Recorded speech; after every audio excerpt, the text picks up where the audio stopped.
people! This is me, this is Giovanna. Sejam bem-vindos para mais um episódio de Chocolate História, podcast que faz você amar a história tanto quanto você ama chocolate. Gente, eu realmente amei essa frase, nossa senhora. E foi criada do nada, ok? Como vocês estão? Vocês estão bem? I'm fine, thank you. Uma boa tarde, uma boa noite e um bom dia. Foi meio fora da ordem, mas vocês entenderam.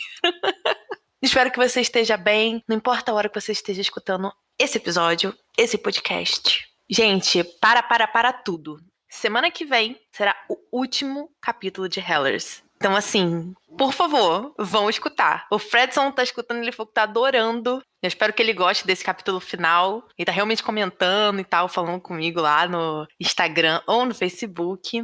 Queria também agradecer o Canja Tobá. Não sei se é assim que se fala, Sonic, desculpa se eu errei. Ele perguntou lá sobre o Dom Afonso Henriques, que foi o primeiro rei de Portugal. Ele fez a pergunta lá no Instagram, no post do último episódio, que foi sobre a dinastia de Avis e de Bragança. Então, muito obrigada por ter ido perguntar, por ter ido tirar suas dúvidas. Eu realmente fico muito feliz quando vocês fazem isso. A Maria Angélica Gabriel Santos, ela também comentou, falou que adorou o último episódio. Queria também agradecer a Jé. Agora ela tá com um novo Instagram, que é Guardiã dos Livros. E ela sempre me dá um feedback, tá sempre compartilhando comigo as coisas. Muito obrigada, Jé, por todo o carinho e por todo o apoio, né, com relação ao meu trabalho. Eu tento fazer o máximo por ela também. Então, qualquer coisa, vão lá no Instagram dela, que é Guardiã dos Livros. Ela fala sobre livros, sobre muita coisa. Ela faz ótimas edições, muito, muito legal, de verdade. Queria muito agradecer a todos vocês que param um tempinho pra ir lá ou pra escutar aqui. Não tem preço.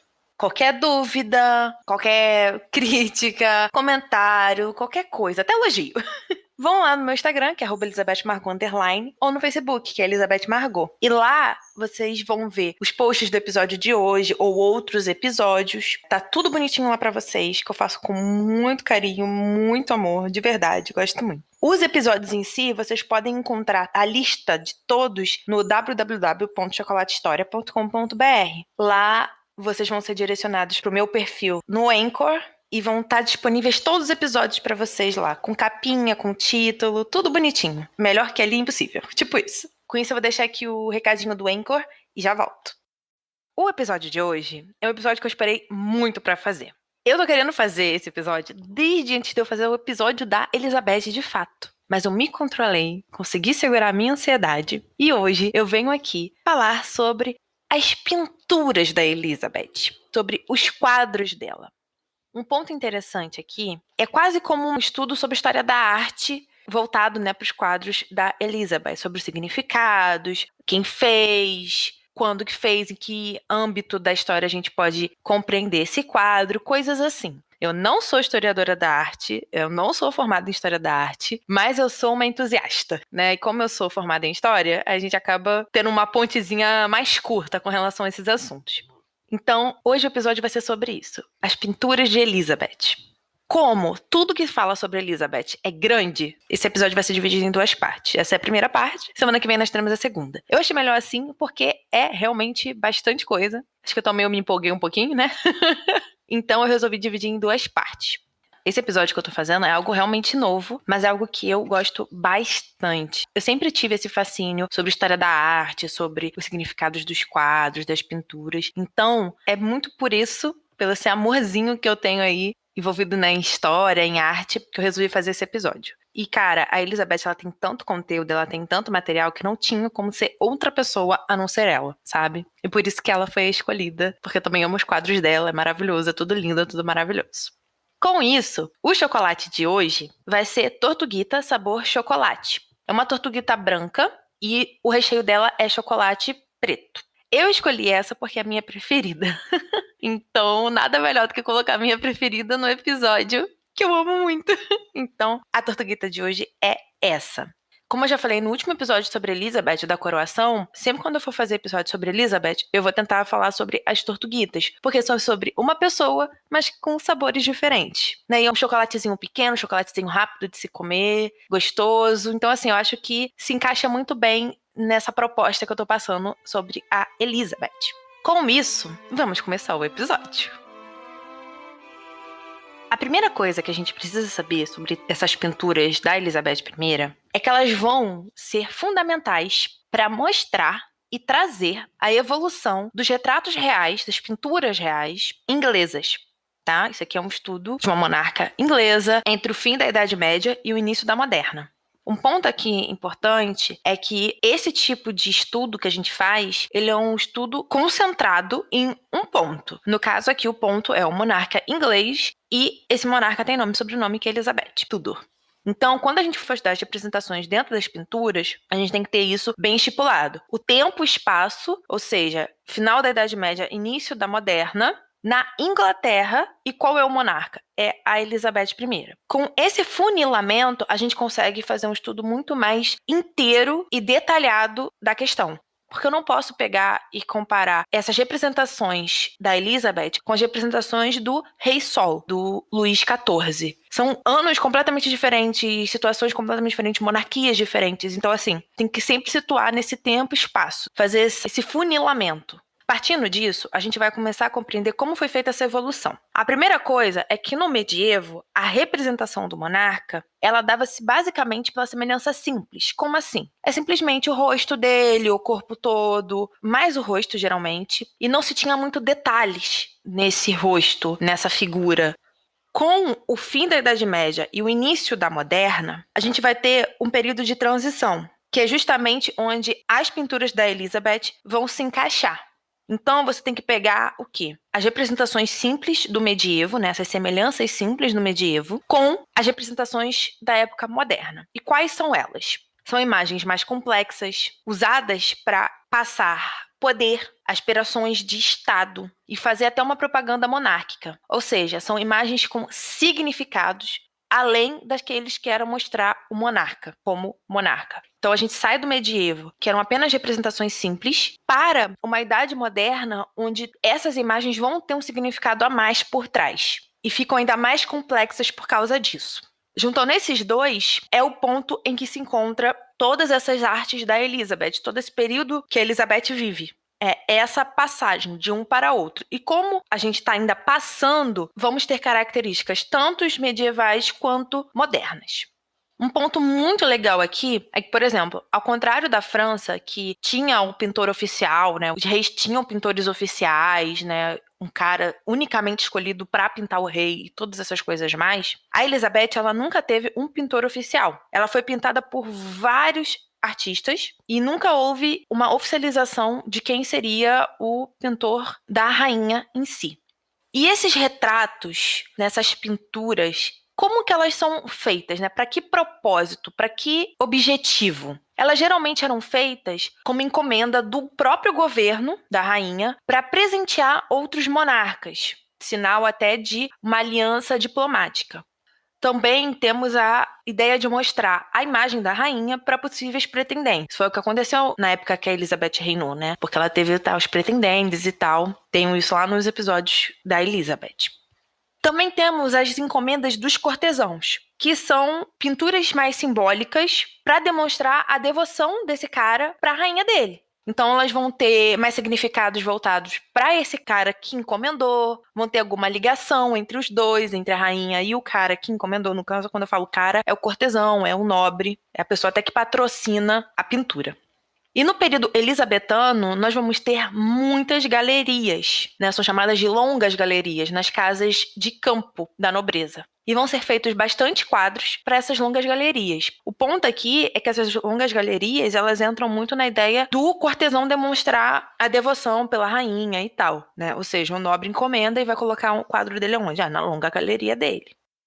As pinturas da Elizabeth, elas depois de um tempo vão passar a ser feitas através de um padrão de rosto da rainha. Ou seja, desenhos já aprovados pela rainha, né, pelo conselho privado, vão ser usados para pintarem o rosto da Elizabeth. Isso aqui é interessante porque não é sempre que isso vai acontecer. É a partir de um período do reinado dela. Mas nós vamos falar sobre isso mais pra frente. Mas só pra mostrar pra vocês que a maioria das pinturas, dos retratos que você vê da Elizabeth, são dela jovem, ou são dela com uma feição atemporal, né? Ou seja, como se ela não tivesse idade. E isso tem muito a ver com esse padrão de rosto.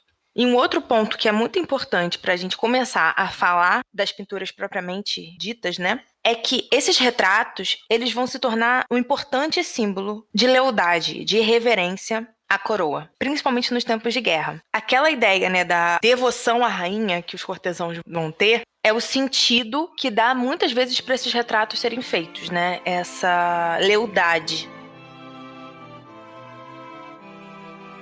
E agora, por fim, chegamos nas pinturas propriamente ditas. Um lembrete é que todas essas pinturas que eu estou falando aqui vão estar no Instagram, que é @ElizabethMargot_, ou no Facebook, que é Elizabeth Margot. Todas, todas, todas. E vão estar na ordem que eu estou falando aqui. E a primeira é a nossa querida pintura de Elizabeth Tudor, como princesa. Essa pintura, ela vai ser feita em 1546, ou seja, o Henrique ainda estava vivo, a Elizabeth ainda era jovem, não jovem adulta, mas jovem adolescente. É uma das minhas pinturas preferidas da Elizabeth. Eu lembro que antigamente ela ficou por muito tempo como papel de parede do meu celular, porque eu amo essa pintura. E é basicamente a Elizabeth, jovenzinha, de vestido, segurando um livro e só. O artista é desconhecido, e isso é muito comum, porque antigamente eles assinavam, mas às vezes não assinavam. Muitas dessas pinturas, às vezes, elas foram cortadas. E aí, nesse corte, às vezes, vai a assinatura do próprio artista. Eu separei uma citação do William Gault. Ele é um historiador da arte, tá? Então ele tá falando com propriedade sobre o assunto. Ele vai trazer a simplicidade do retrato da Elizabeth como princesa, principalmente fazendo uma comparação com as imagens dela como rainha. E ele vai dizer o seguinte, abre aspas, o pintor é desconhecido, mas em um estilo competentemente flamengo, ele descreve a filha de Ana Bolena como um ornamento e de aparência estudiosa, em seu traje como secundário à simplicidade da linha que enfatiza sua juventude. Grande é o contraste com a impressionante fantasia dos retratos posteriores, com os traços pálidos e semelhantes às máscaras, a extravagância de toucas e babados, a ornamentação acolchoada que parece excluir toda a humanidade. Quando ele está falando desse excluir toda a humanidade, ele está querendo dizer justamente das pinturas alegóricas que nós vamos ter da Elizabeth como rainha. Aqui, ela está simplesmente como uma princesa, com uma jovem nobre, estudiosa, com feições claras, límpidas, sem nenhum artifício que esconda algo ou signifique algo dentro desse quadro. Então eu gostei muito da citação dele, porque eu acho que realmente condiz com a discrepância que vai ocorrer entre a Elizabeth rainha e a Elizabeth princesa. Um ponto aqui importante é que essa pintura da Elizabeth como princesa é uma das únicas que existem dela antes de ser rainha. A maioria que nós temos é com ela sendo rainha de fato. E aí por isso que fica tão chocante a diferença. Mas não é algo ruim. Só mostra a evolução do que nós vamos começar a ver agora. Ou seja, de uma jovem princesa que depois vai virar rainha e que por fim vai ser eternizada com a sua eterna juventude. Ou, como ele diz aqui, exclusão da sua humanidade. Agora nós vamos falar de pinturas da jovem rainha Elizabeth. Um parêntese aqui, eu não vou falar sobre a pintura da coroação, porque tem um episódio só sobre a coroação, e eu também falo muito dela nos outros episódios da Elizabeth, né? Da vida da Elizabeth. Então, se você quer saber mais sobre a pintura da coroação e sobre a coroação da Elizabeth, tem um episódio só sobre isso aqui no podcast, tá bom? Então vamos seguir. Então vamos falar sobre essas pinturas da jovem rainha. Aqui nós vamos ter duas pinturas analisadas, né? E vocês vão ver isso na imagem lá do Instagram do Facebook, que são as pinturas de Clopton ou de Hampton. Vamos falar de cada um. Pinturas da jovem rainha em geral, do início do reinado da Elizabeth, elas vão ser feitas principalmente para pretendentes. A gente já falou sobre isso no início do episódio. E o traço principal dessas pinturas vão ser que elas vão dialogar com aquela pintura da Elizabeth princesa, da Elizabeth adolescente. Porque elas ainda vão trazer uma naturalidade muito forte dentro do retrato. Além da questão do estudo, onde existe lá no primeiro retrato, e agora nós vamos ver nesse, e da religiosidade. Um ponto legal das duas pinturas de Clopton e Hampton são que as mãos da Elizabeth estão bem visíveis. São pontos focais na pintura. Por quê? Porque ela adorava as mãos, que era uma das partes do corpo dela preferidas, assim, ela gostava bastante. E isso era representado nas pinturas também. Ela tá sempre segurando, por exemplo, uma luva, porque ela amava esse tipo de acessório. E também faz chamar a atenção para a mão dela. O retrato de Clopton, ele vai ser feito entre 1558 a 1560. E o artista dele é desconhecido. Ponto legal dessa pintura é que ela tá toda de preto. Tem um pouco de branco, né, com arminho, que traz a questão da realeza, mas esse preto, ele traz religiosidade, ele traz sabedoria. São cores que representam essas questões de religiosidade, de sabedoria, de estudo. Então, ela vestir preto não é simplesmente porque é bonito, é porque a cor também dá um sentido à pintura, principalmente quando uma pintura é simples, que só tem ela. A pintura de Hampton, ela foi feita entre o período de 1550 a 1563. A gente não tem a data exata. E o pintor dela é o Van der Meulen.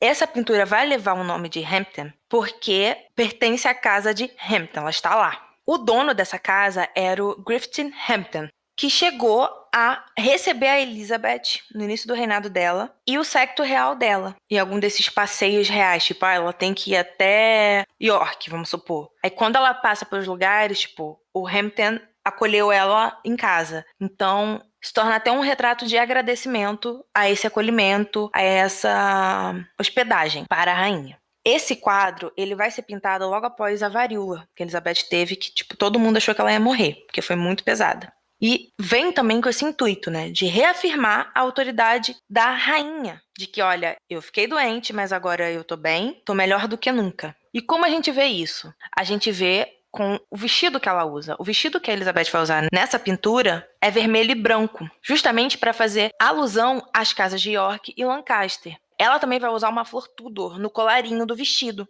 que vai fazer uma nova alusão aos Tudor. Aí o que a gente faz com esses três elementos? York, Lancaster, Tudor. York, Lancaster, guerra. Os Tudor vieram e unificaram isso, transformaram em uma coisa só. Então ela tá mostrando todo esse background que tá nela, que ela é herdeira disso. Ou seja, tá reafirmando a autoridade dela como unificadora do reino e rainha e tudo mais. Na mão direita, a Elizabeth vai segurar um cravo rosa, que simboliza um compromisso iminente, né? Um noivado iminente. Isso não significa que ela estava noiva, significa que, tipo, por ela ser jovem, ela já estava prestes a se casar. Porque ela é jovem, na flor da idade, ela já vai se casar. Isso aqui foi feito antes da ideia de rainha virgem e tudo mais, tá? Era início do reinado da Elizabeth.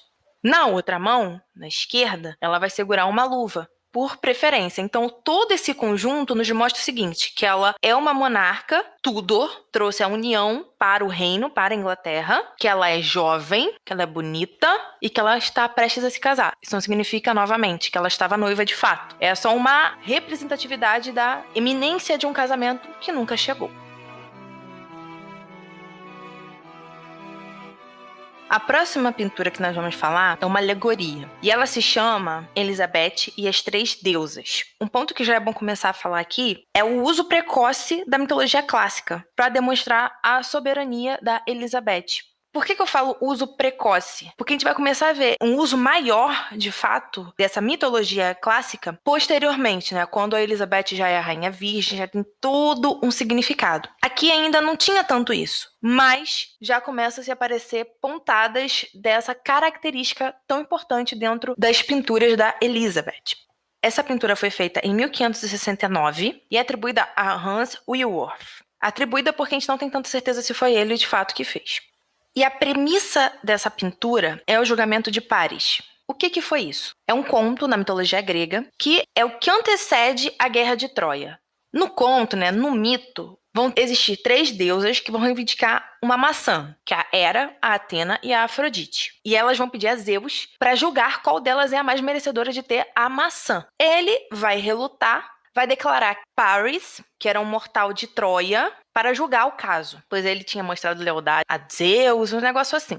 Aí, Paris vai, sem hesitação lá, julgar quem tinha que ficar com a maçã. Era até no Afrodite.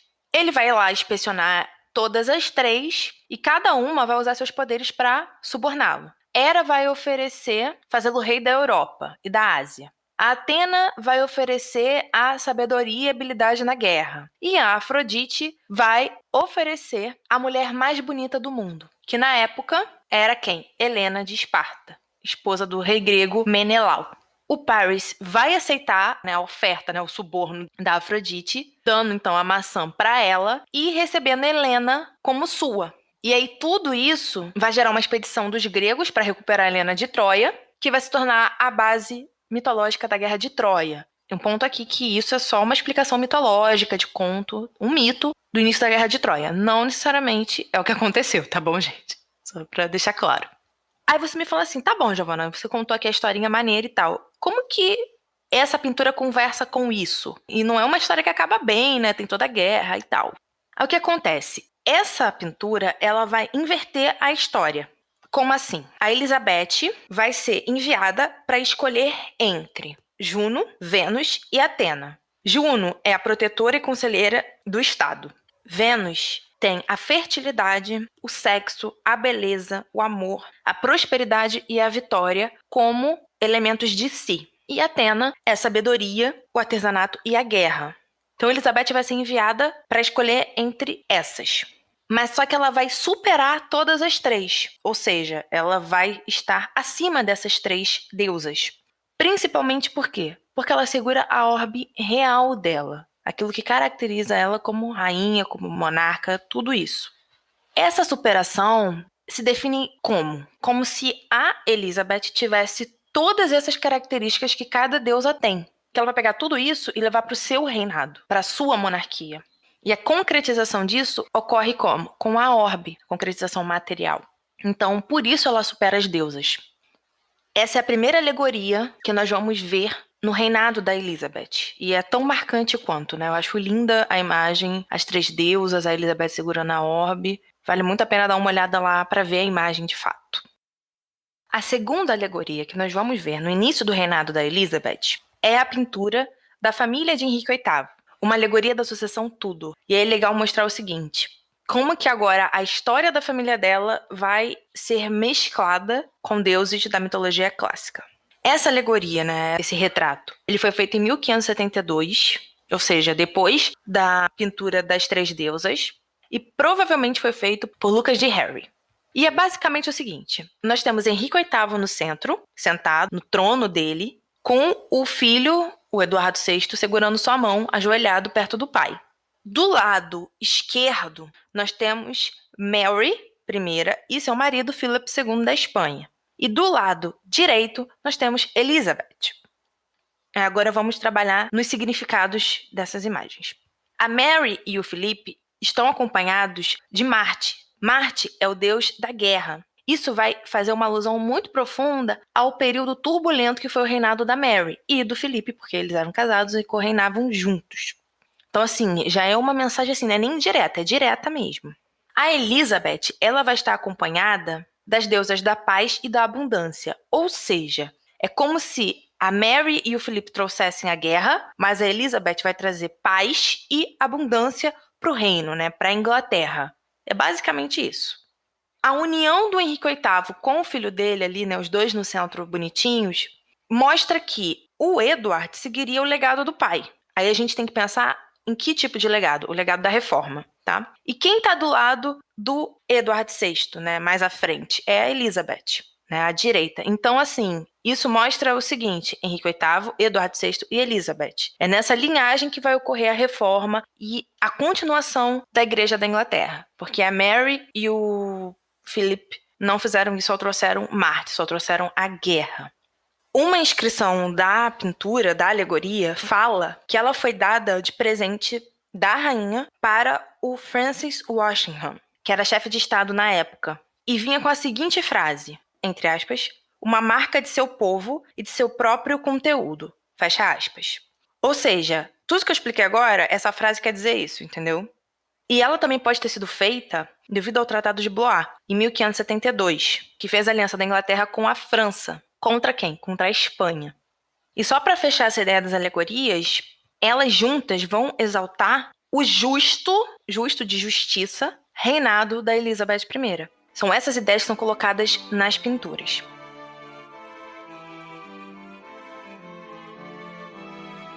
Agora, nós vamos falar do Nicholas Hilliard. Ele foi um dos principais retratistas da Elizabeth, mas ele não é considerado o oficial, pelo menos não na época, né? Mas ele tem bastante, principalmente miniatura da Elizabeth. Mas o que nós vamos falar aqui é sobre as pinturas do Pelicano e da Fênix, que são os retratos mais famosos dele. E foram feitos entre o ano de 1572 a 1576. O nome Pelicano e Fênix se deve ao fato da Elizabeth estar usando joias que remetem a esses animais. Vamos começar com o pelicano. O que significa o pelicano? Ele traz o significado da abnegação, do altruísmo. Ou seja, o pelicano ele vai se doar para algo, por algo. Porque o pelicano ele vai retirar o sangue dele e vai alimentar os seus filhotes com isso. O que vai fazer uma ligação justamente com a ideia da Elizabeth, sendo uma mãe que vai dar o sangue dela para a nação, para a Inglaterra. Que é o quê? O filho dela, né? A nação, a Inglaterra é o filho dela. Um ponto interessante aqui é que na orelha da Elizabeth vão ter 2 cerejas. Essas cerejas, elas foram colocadas ali para demonstrar que ela continuava virgem, que ela ainda era virgem. Ou seja, ainda era intocada, né? Sua cereja é intocada. É por isso que aquelas cerejas já estão ali. Isso nos mostra uma coisa: o discurso começa a mudar. Ou seja, nós passamos a mostrar a virgindade dela, a exaltar essa virgindade, a deixá-la explícita. Não porque é algo ruim, mas porque é algo que deve ser cultuado. No retrato da Fênix, a gente vai trazer o quê? O que a Fênix significa? Ela significa renascimento e castidade. O que reafirma a ideia da cereja que eu falei. Porque esse tema da castidade, da virgindade da Elizabeth, ele passa a ser muito falado, né, e entrar no discurso oficial do reinado da Elizabeth a partir dos anos de 1570, dessa década. E aí você junta essa castidade com esse renascimento, entende o quê? Que a Elizabeth, mesmo virgem, mesmo casta, regeneraria, renasceria na dinastia. Ou seja, aquilo seria imortal, porque ela estaria sempre se regenerando. E no retrato da Fênix, a Elizabeth segurando a Rosa Tudor, que unifica essa ideia de regeneração, ou seja, os Tudor vão estar sempre ali, vão estar sempre se regenerando, renascendo, para manter essa monarquia plena e dominante na Inglaterra. Essas 2 pinturas foram pintadas na década de 70, né, de 1570, e a Elizabeth já estava nos seus 40 anos aí, tá bom? Só para deixar vocês meio a par da idade dela, que não demonstra. E agora nós chegamos no retrato de Darnley. Esse retrato ele foi feito entre o ano de 1575 e 1576. O artista é desconhecido, não sabe quem pintou esse retrato. É uma pintura muito realista, mas não realista no sentido de que, tipo, tava mostrando ela caquética, cheia de ruga, não. Mas que mostrava a Elizabeth como uma mulher, uma rainha, unicamente, sabe? Ele não tem apetrechos e significados com fênix, com alegorias, não. É ele com ela. É o retrato trazendo a Elizabeth toda pra frente, mostrando o seguinte: ela em si é uma monarca e eu consigo representar isso de uma forma mais realista, mais natural possível. E foi um retrato muito, muito reproduzido na época, principalmente o rosto dele. O nome Darnley é originado de um proprietário anterior do quadro. Esse retrato ele vai ser uma das pinturas mais importantes do reinado da Elizabeth, porque ele foi pintado em vida, né? Ela pousou para isso, e vai ser o trabalho de onde vai sair o rosto autorizado da Elizabeth I. Aí para as pinturas na velhice dela e tudo mais, a partir de 1590.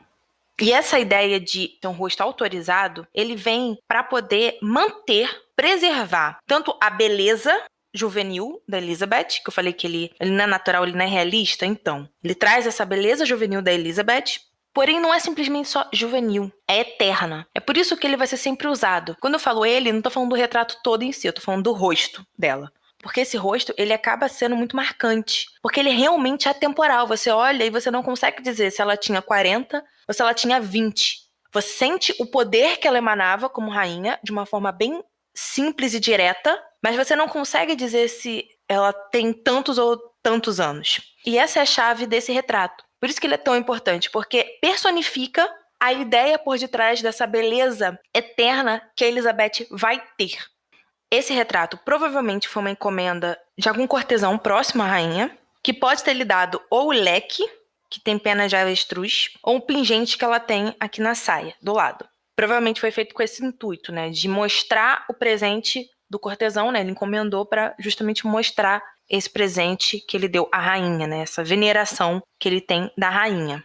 Uma característica interessante do quadro é que as cores dele desapareceram com o tempo. Então essa pele pálida da Elizabeth, que você vê no quadro, era mais rosada. E o padrão de marrom e dourado do vestido dela, na real, era vermelho e dourado. Ou seja, esse marrom, na real, era vermelho. Mas o pigmento foi se perdendo, né? E acabou virando essa cor. E eu continuo achando esse quadro lindíssimo. Esse é um dos meus quadros preferidos dela também, junto com o dela Princesa, assim. E da coroação, acho que é top 3 são esses, porque eu acho lindíssimo. Na parte de trás dele, tem uma coroa e um cetro apoiados em uma mesa. Essa foi a primeira vez que esse tipo de representação vai ocorrer no retrato Tudor. Geralmente, ou era segurando os objetos, né, ou coroada, ou sem nada, né, sem nada que representasse isso. Agora não, com o retrato de Darnley, nós vamos ter essa representação atrás do cetro e da coroa apoiados, atrás do monarca, ou aí depois você vai começar a ver ao lado e tudo mais. Mas isso mostra o quê? Você personifica o monarca, mas não atrela unicamente ele à coroa. Ele é quem é e ele tem a nobreza em si, entendeu? Por isso que ela pode ficar de lado, trazendo os símbolos de soberania como acessórios e não como parte fundamental. Porque a parte fundamental é a pessoa, né? O monarca, é a persona do monarca. Um possível pintor para esse quadro, não é confirmado, seria o Federico Zuccari, tá? Ele é um pintor italiano que visitou a Inglaterra no período, mas não se tem certeza se foi ele que pintou ou não, tá bom?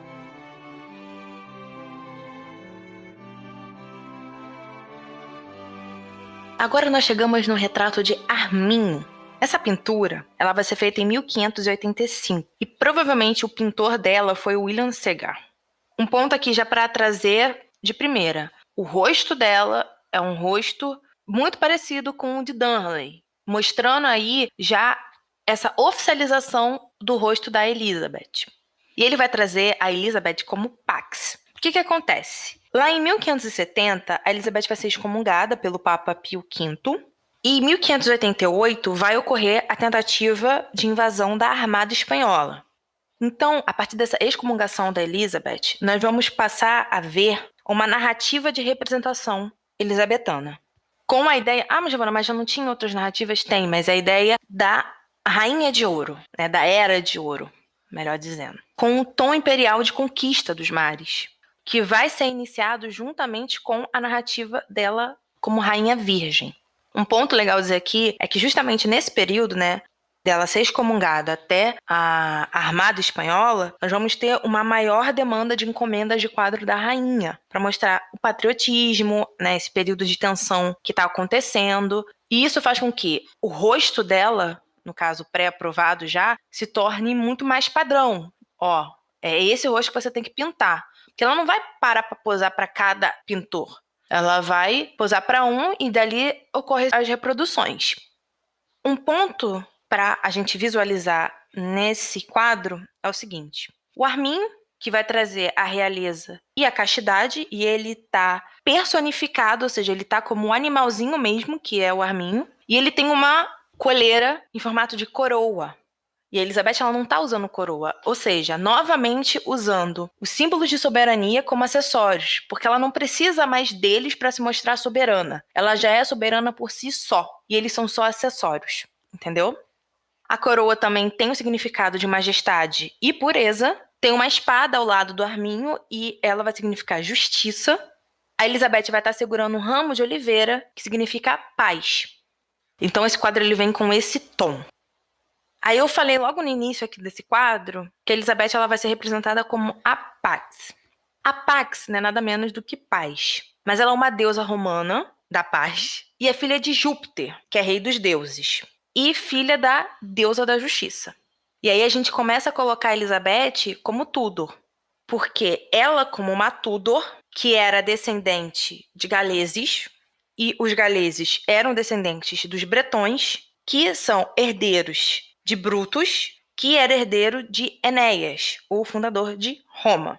Giovana, por que você fez toda essa árvore aí ao contrário? Então, para mostrar o seguinte, eles fazem essa pseudo-história, que é o quê? Uma ligação direta da Elizabeth com o Império Romano, né? Com a criação do Império Romano através dessa árvore que eu acabei de falar para vocês. Eles fazem isso, essa pseudo-história, porque ela não tem essa ligação toda, mas eles deturpam a história justamente para ela mostrar o seguinte, que seria no reinado dela, da Elizabeth, o retorno da Idade de Ouro. que é o quê? A Idade de Ouro é o quê? Paz, harmonia, estabilidade, prosperidade, né? Uma época clássica. Então, eles fazem toda essa esmaracutaia de árvore genealógica e de mentira, porque isso não é verdade, né? Para associar ela a essa ideia da Idade de Ouro, que só ela, como uma legítima herdeira de Enéas, o fundador de Roma, conseguiria trazer isso de volta. Agora, nós entramos na narrativa da Rainha Virgem. Essa narrativa vai ser desenhada, exemplificada, materializada pelos retratos das peneiras. Nós temos 2 retratos das peneiras que vão exemplificar isso muito bem. O primeiro é o retrato da peneira de Princeton. Ele é o que ela está de vestido vermelho. Ele foi feito em 1579 por George Gower. E o segundo é o retrato da peneira, onde ela está de vestido preto. E ele vai ser feito em 1583 por Quentin Messings, o jovem. Os 2 retratos das peneiras estão copiando o rosto de Darnley. Isso aí é fato. Então, quando você olhar para esses retratos, você vai ver o rosto da Elizabeth baseado no rosto de Darnley. A peneira, ela vai entrar como um objeto alegórico para mostrar Elizabeth virgem. É a prova de que ela é virgem. Como assim? Tem um conto da mitologia clássica de Túcia. Então, Elizabeth vai ser Túcia. E essa mulher era uma virgem que era serva da deusa Vesta, que é uma deusa virgem do lar e da família. Tá? Essa deusa é romana. E a Túcia, ela vai provar que ela é virgem, porque estava todo mundo desconfiando disso. Como que ela vai fazer isso? Ela vai carregar uma peneira cheia de água do rio Tibre até o templo de Vesta, sem derramar nenhuma gota. E ela, de fato, faz isso, e esse milagre vai acontecer, mostrando, afirmando que ela era virgem. E a Elizabeth segurar essa peneira vai mostrar justamente isso. Ela, como Túcia, que se for necessário, ela vai pegar uma peneira, encher de água e caminhar e não deixar derramar uma gota. Nos 2 quadros, nós temos o globo, que vai significar o império. No quadro onde ela está toda de preto, essa versão imperial vai ficar um pouco mais forte, porque nós vamos ter o globo e uma coluna atrás dela. Essa coluna vai trazer imagens da história de Enéas e Dido. Enéas vai negar casamento a Dido para poder fundar Roma e tudo mais. Isso vai fazer com que Elizabeth se torne uma Enéas. Não podemos esquecer do quadro do Arminho, onde ela vem vestida de Pax e depois traz toda essa linhagem entre Elizabeth e Enéas, né? Através dessa Pax. Por que que ela pode ser vestida de Pax? Porque ela é descendente de Enéas, que fundou Roma. Então, aqui novamente, essa história, essa narrativa é vivida, mostrando que Elizabeth vai ser Enéas, além da sua linhagem sanguínea, como também porque ela rejeitou todos os casamentos que ela poderia ter tido, todos os pretendentes, para fundar o império. E esse império é o que agora? É o Império Inglês, com todo esse discurso imperialista. O patrono da pintura, onde ela está de vestido preto, foi provavelmente o Sir Christopher Hampton, porque o emblema dele vai aparecer em um dos cortesãos lá atrás, na pintura. Tem um fundo assim, os cortesãos. Então, provavelmente foi ele que foi o patrono. E foi exemplificado como isso, colocando o símbolo dele lá atrás.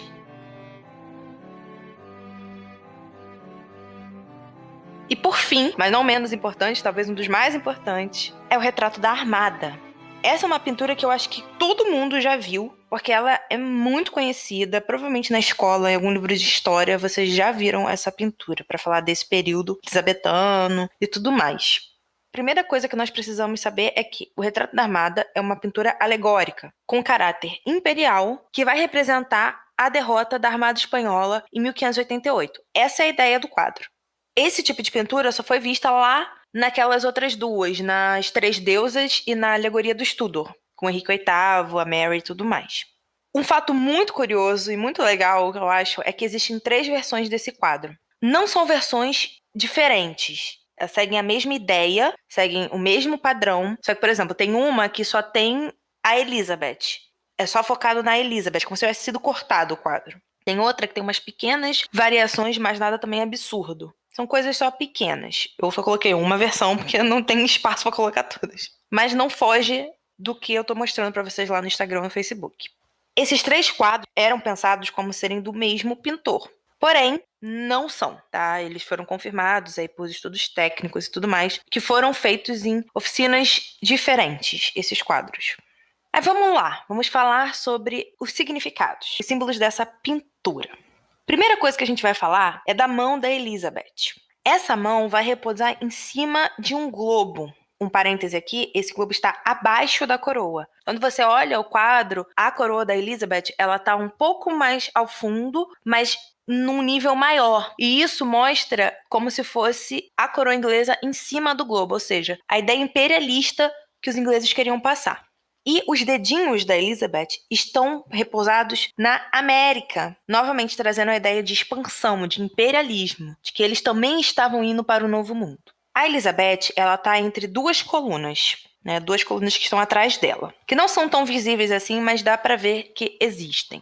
Essas duas colunas podem indicar o imperador do Sacro Império Romano Germânico, o Carlos V, e o Filipe II. Ambos são parentes, tá? Filho, pai e tal. Porque na entrada do Estreito de Gibraltar existem 2 montes, né, cada um em um ponto, e o estreito é a entrada para o Mar Mediterrâneo, tá, gente?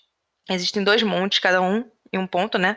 Um de um lado da entrada e outro do outro. E eles são chamados como pilares de Hércules, esses 2 montes, que era muito considerado como a porta de entrada para o Oceano Atlântico e para o Novo Mundo pelos europeus. Então há também essa ambiguidade de interpretação, não porque a Elizabeth está no meio dessas 2 pilares que ela vai para o Novo Mundo também, mas porque esses 2 pilares representam o imperador e o rei da Espanha, que se diziam ser os pilares de Hércules, entendeu? Então tem o que da entrada para o Novo Mundo, para o Atlântico, ou seja, ela está no meio disso, ela vai passar por isso, por eles, no caso, pelos 2 pilares, que também representam o imperador e o rei da Espanha, entendeu? Então ela vai passar pelos 2, seja pilares de Hércules ou o imperador e o rei da Espanha. Na janela esquerda, nós temos os navios ingleses ameaçando a Armada Espanhola. E na janela direita, vemos a frota espanhola, né, a Armada Espanhola, sendo levada para uma costa rochosa, em um mar tempestuoso devido ao vento protestante, né? Já falei sobre isso, tá lá no episódio da Elizabeth, parte 2.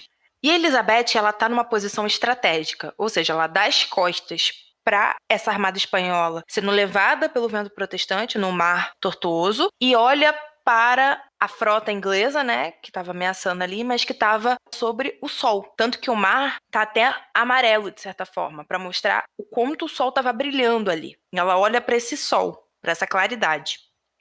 O Andrew Besley e a Katharina Besley, ela é uma crítica literária e ele é um filósofo, trazem o uso da pérola na Elizabeth, ou seja, ela tá usando muita pérola aí nesse vestido, para demonstrar justamente a virgindade dela, né? Pérola significa virgindade, castidade. Então, toda vez que você olhar uma imagem da Elizabeth, tiver pérola, é justamente para significar isso, a virgindade, a castidade dela.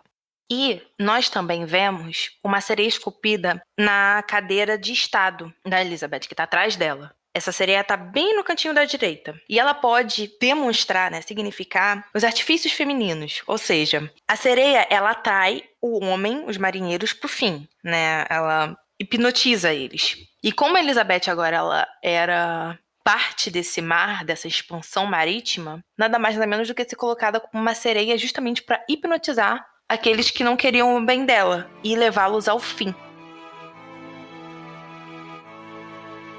Gente, com isso nós terminamos a primeira parte desse episódio sobre as análises dos quadros da Elizabeth I. Semana que vem vai ter a parte 2. Espero que vocês gostem, porque ficou grande, então eu preferi dividir e tal. Vão lá no Instagram ou no Facebook. Instagram é @ElizabethMargot_ e o Facebook é Elizabeth Margot, para poder ver as imagens. Tá muito legal. Para tirar qualquer dúvida, dar qualquer sugestão. Esse episódio não acaba aqui, ele vai acabar na semana que vem, com a parte 2. Eu espero que vocês tenham gostado de verdade, porque foi muito legal fazer toda essa pesquisa, ver os quadros, explicar aqui pra vocês. E eu gostei muito de ter feito isso, tá bom? Escutem Hellers, estamos chegando aí no último episódio de Hellers, no último capítulo. Eu espero que vocês gostem bastante, eu tô bastante animada pra isso. E é isso, um grande beijo, fiquem com Deus e tchau!